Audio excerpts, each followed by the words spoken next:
So first, we write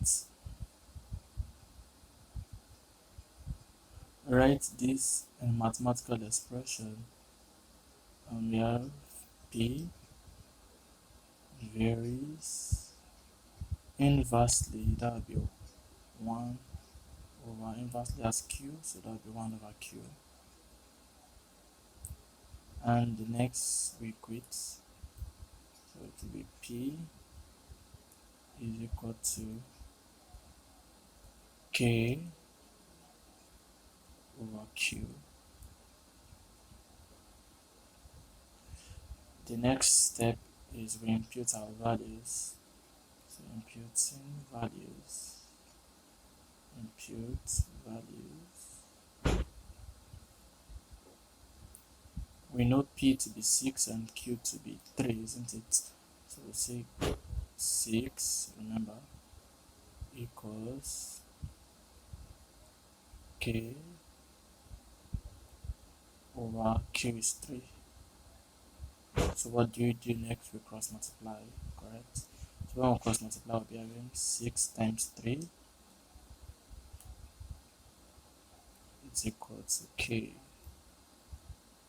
and that will give us 18 is equal to K. So the relationship between P and Q, remember, like we said in the other video, that this is always the relationship. And since we know K to be 18, so we impute it here.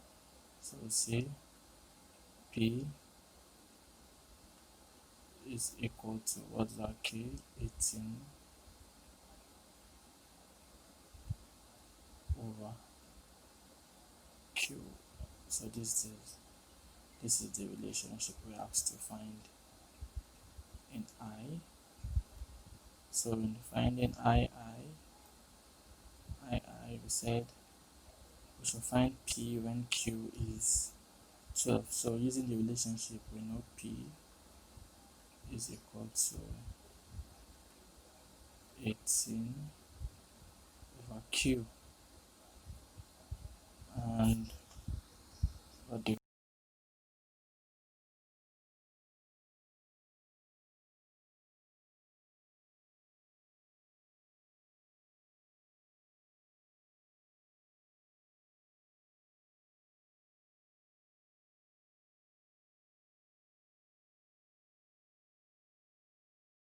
over 12, 18 divided by 12, what will it give us?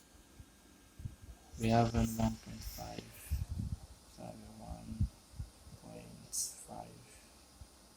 Or we'll say our P is equal to 3 over 2. That's it. So that's how to solve for problems concerning indirect derivation. Thank you. See you in the next class.